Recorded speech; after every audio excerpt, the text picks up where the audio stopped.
At my mom's birthday, my son and I were placed in the Overflow tent outside. When I asked why, my dad said, "Well, you're kind of a wild card." I just walked inside, took my envelope with the $6,000 check off the table, and said, "You're right, and I'm wild enough to take this back." Then my mom ran out and shouted. It hit me harder than I expected.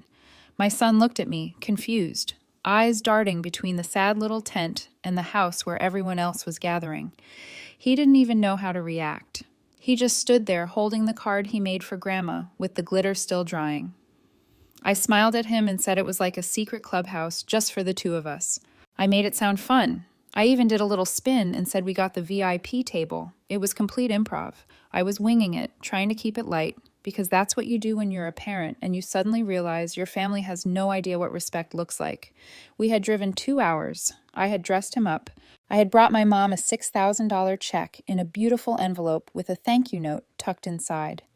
I even added a bracelet from my son that said Grandma in crooked little letters. It was already all of it, and they stuck us outside next to the compost pile in a plastic tent with 2 chairs and no food.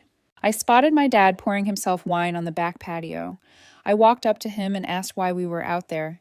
He didn't look surprised, just mildly inconvenienced. Said, "Well, you're kind of a wild card." A wild card? I stood there for a second.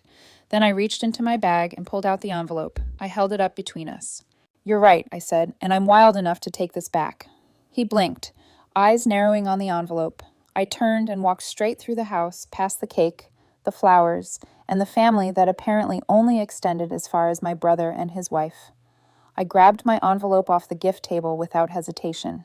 I had just reached the front door when I heard my mom's voice behind me, loud, panicked. "Quinn, what are you doing?" I didn't turn around. My son was already by my side. I opened the door and stepped out. He followed, shouted after me that I was being ridiculous, that I was welcome inside, that I was her favorite, her favorite. The desperation in her voice almost made me pause. Almost. I kept walking. She stood barefoot on the driveway, wineglass still in her hand, yelling after us as the rest of the guests watched through the windows in stunned silence. And that's how the day started. It only got messier from there.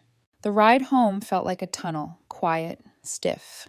My son just sat there holding the bracelet he made, not saying a word, like he didn't want to ask if we'd done something wrong. I didn't cry. I didn't scream. I just gripped the wheel like it was the only thing keeping me from unraveling right there on the freeway. I tried to make it feel okay. Told him we'd get burgers and milkshakes. We even played a guessing game at the drive-thru. But the truth sat heavy in the car, and I could feel him picking up on it, even if he didn't know how to name it. By the time I tucked him in that night, I had 3 missed calls from my mom, 2 from my dad, and a few texts from my brother asking what happened and why Mom was crying in the bathroom. I ignored all of them. I made tea, sat on the couch, and pulled the envelope from my bag. The same envelope that was supposed to sit proudly on that gift table. I opened it again and stared at the check. $6,000. I had saved for months, skipped trips, skipped new clothes, paid bills late. All because I wanted her to know that I appreciated her watching my son last fall when I was drowning with work and couldn't afford daycare. It was my way of saying thank you, and they stuck me in a tent. The next morning, the text came again from my mom. "Please don't punish me like this. Your father planned the seating. Then I didn't know where you'd want to sit. I didn't know you were even bringing a gift. Then Aunt Sharon asked about the check. I told her you gave it to me. I didn't want to be embarrassed. Can I please just have it now so this doesn't get worse?" That's when I felt it. The shift. She wasn't sorry. She wasn't upset that she hurt me or embarrassed me in front of my kid. She was upset she didn't get the check. I replied, "You lied to your sister. Not my problem." Then I blocked her number. That afternoon, I heard a knock on my door. I looked through the window and saw my dad standing there, arms crossed, like this was just another lecture he was going to hand out. I stepped out and closed the door behind me, already knowing how this would go. He said, "You're really going to throw away your relationship with your mother over a few chairs?" I didn't say anything. He stepped closer like that was going to shake me, said she was in tears, said I was embarrassing her, said this was typical of me, always overreacting, always needing to make everything about myself, so I didn't say anything. Then he said, "Just give her the check so we can all move on." I turned and opened the door, and he followed me in.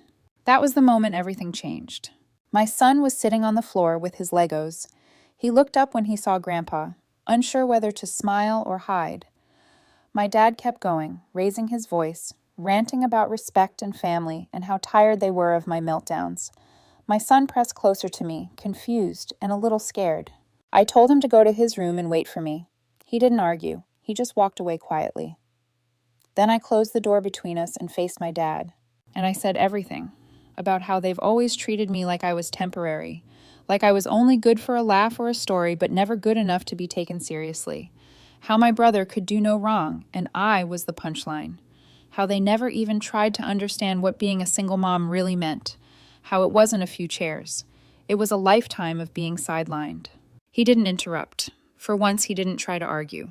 I finished by telling him to leave. He didn't hesitate, and for the first time in a long time, I felt something close to power settle in my chest. But it didn't end there, not even close. It started again the next morning. A text from my mom, this time from a different number I didn't recognize. I just want to talk. You didn't have to kick your father out like that. He was only trying to fix things. Then please don't keep the money over something so silly. That's not who you are. And then the real one. We need the car on Friday to get to Dad's doctor appointment. Can you drop it off Thursday? The $11,000 used sedan I bought for them last summer after their old one finally gave out. I paid for it outright, insurance too for the first 6 months, and told them it was theirs. No strings. Back then, I thought maybe that gift would change something, that maybe they'd see me differently. But now I saw it clearly. They, the constant requests for help. I wasn't a daughter to them. I was a resource. So I texted back, "The car's not yours. It's registered to me. I'll be by Thursday to take it back." That set off a storm. Voicemails, dozens of them. My dad yelling, my mom sobbing, my brother getting involved, saying I was being cruel. Even a cousin texted to say I was overreacting and should think about how hard our parents worked. I didn't respond to anyone. On Thursday, I drove over with my spare keys, my son in the back seat again, headphones on this time. When we pulled up to their house, my mom was already outside. Her arms were crossed like she was trying to look composed, but her eyes were puffy. She walked up fast as I stepped out. "Please don't do this. We need the car. This is spiteful, Quinn. You're better than this." I told her I wasn't. She tried blocking the driver door, standing in front of it, like that would stop me. I didn't argue. I didn't push. I just stood there waiting until eventually she moved. As I backed the car out of the driveway, she yelled. She screamed loud enough that the neighbors probably heard every word. "You're ungrateful. We did everything for you. You're punishing us for nothing. In front of your son, this is who you want to be?" I didn't flinch. I didn't even look at her. When we got home, I told my son to go play in his room. Then I sat down and made a list. Every single thing I had helped them with in the last 5 years. The money, the favors, the babysitting, the loan I'd forgiven for my brother when he forgot to pay me back. I added it up. I stared at the number, and I made a decision. No more. From that day on, I cut them off completely. No money, no car, no emotional labor, no pretending like any of it was okay. But they weren't done yet. They started calling relatives, twisting the story, saying I stormed out of the party, that I screamed at my dad, that I stole the car out of revenge, and I wouldn't have even known about it if my aunt hadn't called me and said, "Hey, I don't know what's going on, but your mom is saying some wild things." That was the moment the story stopped being mine alone. Other people started paying attention, and not everyone was on her side. I didn't expect anyone to stand up for me. Honestly, I thought this would go the way it always did, Mom playing the victim, everyone else nodding along, me being the difficult one who causes scenes. But something shifted this time. It started with my Aunt Carol. She called one evening while I was doing dishes, didn't even ask how I was, just jumped right into it. "So your mom says you screamed at your dad and stole their car. That true?" I laughed. Couldn't help it. I told her what actually happened. Not dramatic, just factual. The tent, the comment, the envelope. I laid it all out like I was testifying in court. There was a long pause on the other end. Then she said, "You know what? Good. It's about time someone called them out." That was unexpected. Then she told me something I didn't see coming. She said my mom had been going around telling people I'd been emotionally unstable for years. That she worried about my ability to parent, that I was too sensitive and explosive, and that's why they had to handle me carefully. All this time, I thought they were just dismissive, but they were actively undermining me behind my back to our family. And it didn't stop there. My cousin Mark messaged me the next day. said he heard what really happened from Carol. He told me they'd invited my parents over for a barbecue and confronted them. Full on called them out in front of everyone. Apparently, my dad got so flustered he left without finishing his beer. And that's when the retaliation started. My mom messaged me from yet another number. She said I was turning people against them, that I had poisoned the family, and that if I didn't stop, she'd have no choice but to protect herself. I didn't answer. 2 days later, she posted a long Facebook status, public, all about narcissistic daughters who punish their aging parents and how some people are just broken beyond repair. No names, of course, but it wasn't subtle. It was the most attention she'd gotten on a post in years.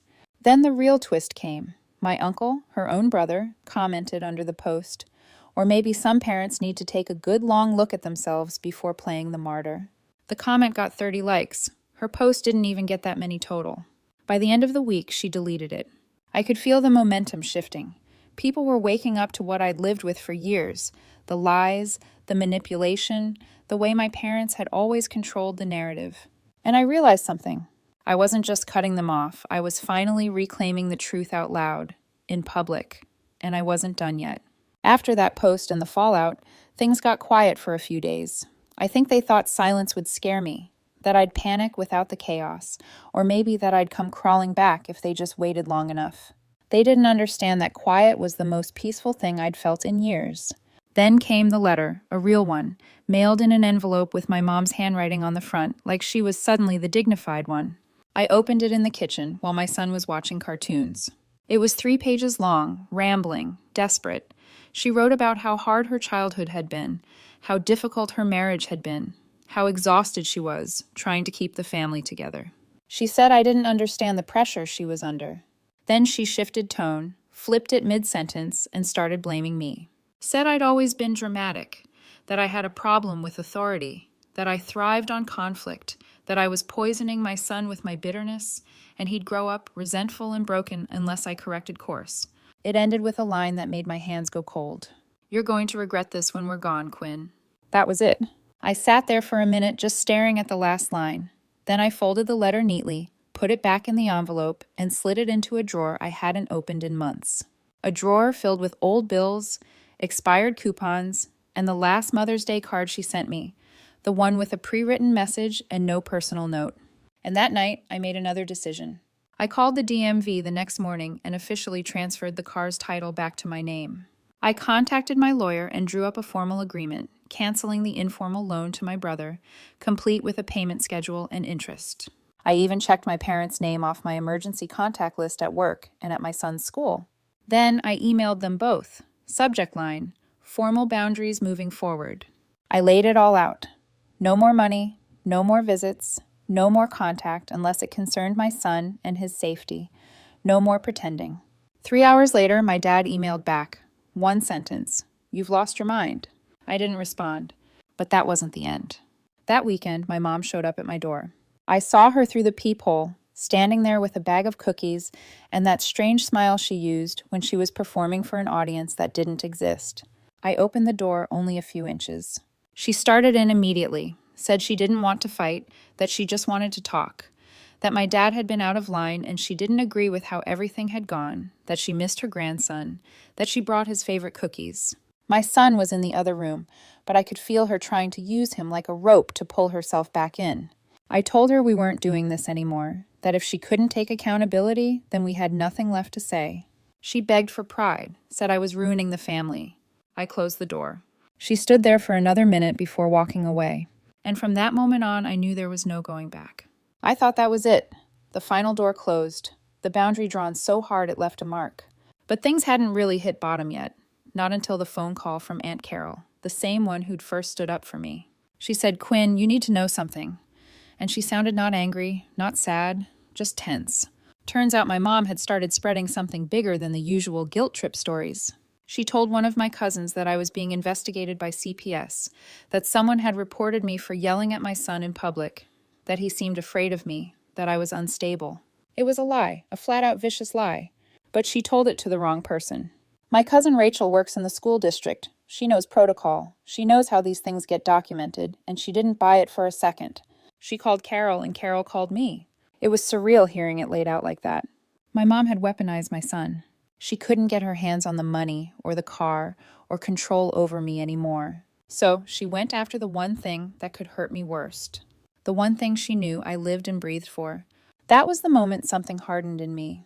I didn't cry. I didn't panic. I got strategic. I emailed Rachel, thanked her for letting me know, and asked her to write down everything she'd heard. Names, states, what was said, who it was said to.